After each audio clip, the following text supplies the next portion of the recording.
नमस्कार दोस्तों, स्वागत है आपका माय चैनल सेलर्स आरती में। तो आज के इस वीडियो में हम डिस्कस करेंगे कि जब हम अपने प्रोडक्ट को अमेजॉन फ्लिपकार्ट पे सेल करते हैं तो हमें कौन कौन से फीस या फिर कमीशन हमें पे करने पड़ते हैं। अगर मैंने कोई प्रोडक्ट 500 रुपये में परचेस किया है तो मुझे उस प्रोडक्ट को किस प्राइस पॉइंट पर ऑनलाइन सेल करना चाहिए ताकि मैं उसमें अच्छा खासा प्रॉफिट निकाल पाऊँ। तो आज के इस वीडियो में मैं एक टी शर्ट का एग्जांपल लेके चलूँगा जिसको कि मैंने 500 रुपये में बल्क प्राइस में परचेस किया है। तो मुझे किस प्राइस पॉइंट पे उसको सेल करना है, कितना मुझे अपना प्रॉफिट मार्जिन रखना है, कौन कौन से हमें फीस लगते हैं एंड हमारे एग्जैक्ट सेलिंग प्राइस कितना होना चाहिए ताकि हम अच्छा खासा पैसा उस प्रोडक्ट से बना पाएँ।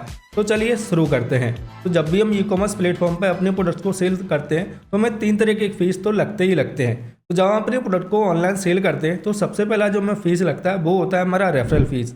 रेफरल फीस कह लें या फिर कमीशन कह लें, जो कि अमेजॉन या फिर फ्लिपकार्ट हमसे चार्ज करता है उस प्रोडक्ट को अमेजॉन पे सेल करने के लिए। अब ये जो रेफरल फीस है वो अलग अलग कैटेगरी के लिए अलग अलग होता है। जैसे कि कुछ कैटेगरी में 5% होता है, कुछ कैटेगरी में 7% होता है एंड कुछ कैटेगरी में 20 से 30% तक भी होता है। तो जैसे कि मैंने आपको बताया था कि मैं एक एग्जाम्पल लेके चलूँगा। तो मैंने जो टी शर्ट परचेज़ किया 500 रुपये में परचेज़ किया तो उसको हम मान के चलते हैं कि मैं 1000 रुपये में सेल करूंगा। तो मेरा जो रेफरल फीस रहेगा अमेजॉन में वो रहेगा 21%।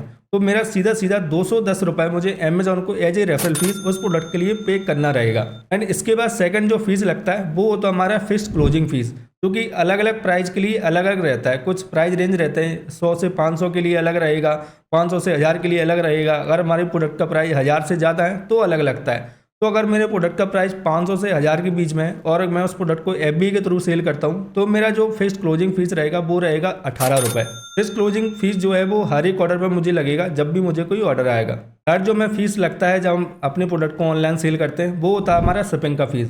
शिपिंग का फीस हमें लगता है कि हमारा जो प्रोडक्ट है उसको कस्टमर तक पहुंचाने के लिए। अब जो शिपिंग फीस है वो 2 चीज़ों से कैलकुलेट होता है। सबसे पहला होता है हमारे प्रोडक्ट का साइज या फिर उसके वेट से, एंड सेकंड होता है कि वो जो प्रोडक्ट है वो कितनी डिस्टेंस तक ट्रैवल करने वाला है। अब जो डिस्टेंस है वो 3 तरीके से कैलकुलेट होती है, जिसमें कि 3 रीजन बनाए गए हैं। सबसे पहला होता है लोकल रीजन, सेकंड होता है रीजनल रीजन एंड थर्ड होता है नेशनल रीजन। तो जिस रीजन में हमारा ऑर्डर जाएगा उसका जितना भी वेट रहेगा उसके हिसाब से हमारी शिपिंग फीस लगती है। तो मान लेते हैं जो मैंने टी शर्ट लिया था उसका मैक्सिमम जो वेट है वो 500 ग्राम है। तो 500 ग्राम तक के लिए हमारी जो शिपिंग फीस लगती है वो 70 रुपये तक लगती है। तो मेरी 70 रुपये जो है वो शिपिंग की फीस हो गई जो मुझे टी शर्ट पर पे करनी पड़ेगी। तो जो हम टी शर्ट का एग्जांपल लेके चल रहे थे, जो कि मैंने 500 रुपये में परचेस की थी, उस पर मैं सबसे पहले लगा रेफरल फीस, जो कि 21% था मेंस कैटेगरी में। अगर मैं उस टी शर्ट को 1000 रुपये में अमेजॉन पर सेल करता हूँ तो मेरा जो रेफरल फीस निकल के आता है वो आता है 210 रुपये। उसके बाद सेकंड हमें लगा हमारा फिक्स्ड क्लोजिंग फीस, जो कि था 18 रुपये। एंड इसके बाद नेक्स्ट हमें लगा शिपिंग का फीस, जो कि हम मान लेते हैं 70 रुपये। एंड उसके बाद नेक्स्ट हमें लगा हमारा पैकेजिंग फीस, जो कि मैं 20 रुपये लगा के चलता हूँ। अब ये सारी फीस कैलकुलेट करने के बाद 30% मैं अपना प्रॉफिट मार्जिन निकाल के चलूँगा। तो ओवरऑल इसको जब हम कैलकुलेट करते हैं तो आता है 426 रुपये। जो टी शर्ट मैंने 500 रुपये में बल्क प्राइस में परचेज़ किया उसमें जब 426 रुपये हम जोड़ते हैं तो अप्रोक्स में 1000 रुपये में उस टी शर्ट को अमेजॉन पर सेल करूँगा। तो उसी तरीके से आपको भी अपनी सेलिंग प्राइस सेट करनी है और अपने प्रोडक्ट को अमेजॉन पर सेल करना है।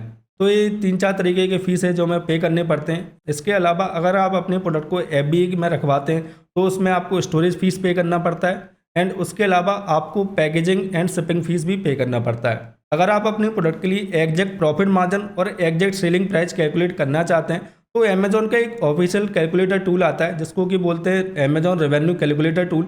उसके थ्रू आप अपनी एग्जैक्ट प्रॉफिट मार्जिन एंड अपनी सेलिंग प्राइस कैलकुलेट कर सकते हैं।